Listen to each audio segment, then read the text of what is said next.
My name's Lucas. I'm 29 now. But this all started when I was 26. It sounds ridiculous to say out loud. But I've been in a 3-year relationship with someone I never actually meant to be with.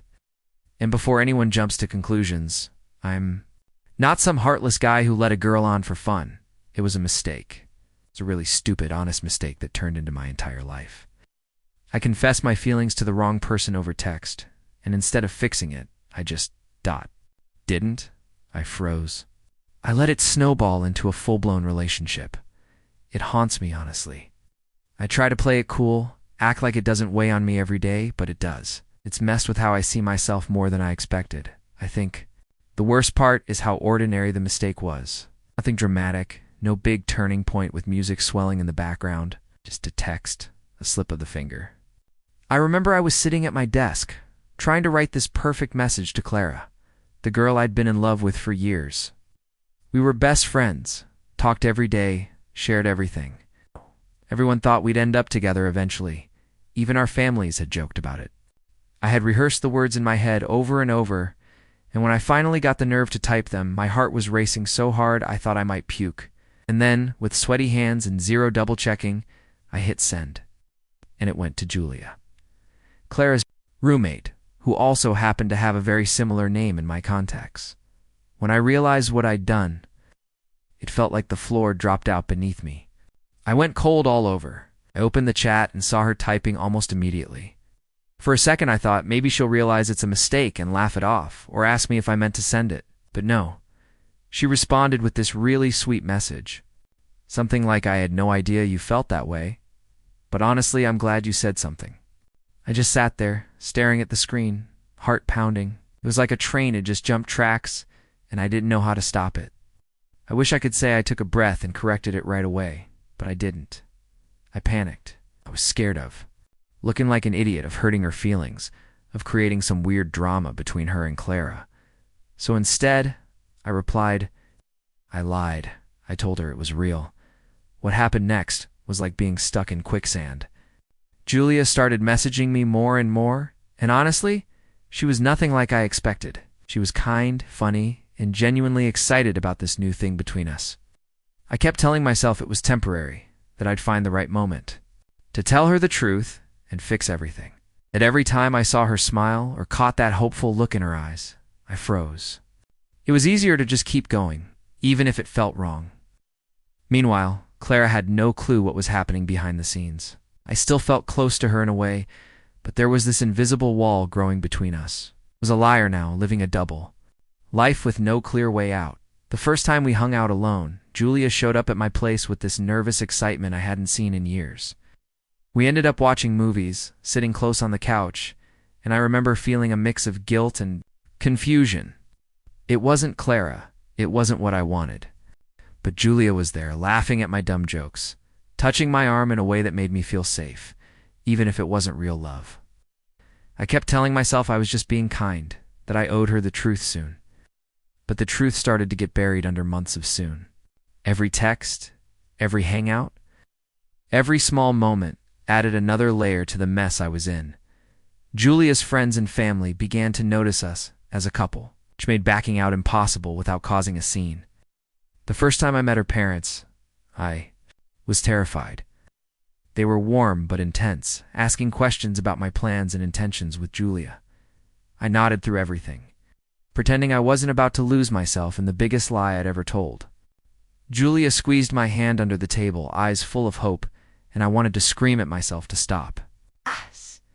But instead I stayed quiet and smiled, pretending that everything was fine. That night, driving home, she told me she'd never been this happy. And I wanted so badly to believe her. After that dinner, things escalated quickly. Julia started leaving stuff at my place, a toothbrush, a spare hoodie, her favorite mug. Before I realized it, she basically lived with me. It wasn't official, but I had drawers full of her things and a fridge stocked with the snacks she liked. And the weird thing is, I got used to it. I started operating on autopilot, going through the motions of a relationship without really being in one. I'd wake up, make us coffee, listen to her talk about work or her friends, and just nod, smile, pretend I was present. I'd mastered the art of looking engaged while mentally spiraling. Every now and then, when she'd leave the room, I'd get this moment of clarity and think, this isn't your life. This isn't real. But I never did anything about it. Clara, on the other hand, had started dating someone else. A guy named Mateo, I think. I only met him once briefly, but I remember hating him for reasons that didn't make sense. He seemed like a good guy, the kind of person who could make Clara laugh without trying too hard. The first time I saw them together, I felt like my chest was caving in. They were at a small get-together, and Julia dragged me there without knowing. What kind of emotional time bomb she was walking me into. I spent the entire night watching Clara out of the corner of my eye, trying not to look like I was watching, and she noticed. At one point, when Julia was in the kitchen, Clara came up beside me and said, "You okay?" With this looked like she knew I wasn't. All I could do was nod. That night stuck with me more than it should have. I kept replaying it in my head, wondering what Clara saw in my face. Did she recognize the guilt? Did she know I was lying? Think so. Clara was always perceptive, but not confrontational. She probably chalked it up to me being tired or stressed. Julia didn't notice anything. She was too busy telling people how well things were going between us. It was like I was split down the middle, one half of me trying to maintain the lie, and the other just screaming inside for someone to notice. But no one ever did. I guess I got too good at pretending. As the months passed, pretending became second. Nature, I said I love you back for the first time around the 6-month mark. I didn't mean to. It just slipped out during a quiet moment when she said it to me with this soft, almost trembling voice. She looked so vulnerable that I couldn't stand the idea of disappointing her. I said it. The words felt foreign in my mouth, like I'd borrowed someone else's script. Once I said it, there was no going back. She held me for a long time after that, and I just stared at the ceiling, wondering when I became the kind of person who says things they don't mean to someone who truly does. I didn't sleep much that night. There were days when things felt almost normal. We'd go out to dinner, go on weekend trips, laugh at the same stupid TV shows. We even got a cat together. Julia named him Miso. He was this chubby, gray tabby who liked sitting on my laptop while I worked. It was those little domestic moments that messed with my head the most. From the outside, we looked like the picture of stability. I think even I started to believe it for a while. I'd look around our apartment, at the framed photos of us smiling on vacations, and wonder if maybe this was enough. Maybe love didn't have to feel electric and chaotic. Maybe it was okay for it to be calm and quiet, even if a part of me felt absent the entire time. But then there were nights where the truth would sneak back in and hit me like a brick. Like the night I found an old photo of Clara and me from college. We were at some Halloween party, both laughing mid-sentence, completely unaware the photo was being taken. Stared at it for nearly an hour. Julia was already asleep. I held the photo in my hands, remembering how easy everything felt with Clara, how natural, how unforced. There was no pretending back then. I didn't have to think about how I looked or what I said. I just existed, and she accepted me for exactly who I was. And now, I was living a life built on a glitch, wrapped in layers of silence. I kept that photo hidden in the back of my drawer. I don't know why I didn't throw it out. Maybe part of me needed the reminder not of Clara exactly, but of the version of me that used to feel honest. The version that didn't live in constant fear of being found out. Julia once asked me why I never printed any photos from our first year together, and I lied again, said I just wasn't the sentimental type. But the truth is, I couldn't bring myself to immortalize something I knew had started off wrong. I hated seeing my face in those photos. I looked happy, but I wasn't. I've never been a good actor, but somehow I fooled a lot of people. Maybe even myself sometimes. I started avoiding mirrors, and I don't say that in a poetic way. I actually stopped looking at myself unless I had to. Something about my reflection started to feel unfamiliar, like I was watching someone else live my life. I felt disconnected from everything, my work, my routines, my friends. People would ask how things were going, and I'd just default to, "Yeah, we're good," and move on. Even my parents liked her. My mom once pulled me aside and said, "She's the best thing that's ever happened to you. Don't screw it up." I remember nodding and forcing a smile while my chest tightened. with the kind of anxiety you can't explain to anyone. At one point, I tried to fix it in my own mind. I made a list of all the reasons why Julia was good for me. She was supportive, affectionate, attentive, smart, thoughtful, but the more I wrote, the more it felt like I was describing a resume, not a relationship. It felt like I was trying to convince myself of something I should already feel. And no matter how long the list got, it never stopped that sinking feeling I got when I saw Clara's name pop up on my screen. Even something as small as a meme she sent would wreck my whole day. I'd stare at my phone like it was some relic from a parallel life I had no right to want anymore. The last time I saw Clara alone was almost a year ago. Julia was out of town visiting her sister, and Clara texted me saying she was nearby and asked if I wanted to grab coffee. I hesitated for a full hour before replying, then finally said yes. I told myself it was just two old friends catching up. Harmless. But the moment I saw her sitting there at the cafe, smiling like nothing had changed, it hit me all over again. She looked different, happier maybe, more at peace, and I felt like a stranger in my own body. We talked for maybe 30 minutes. Small stuff, work, travel plans, her new place, nothing deep. But there was a pause near the end, just this. Brief silence where she looked me in the eye and said, "You doing okay?" And I wanted to answer honestly so badly.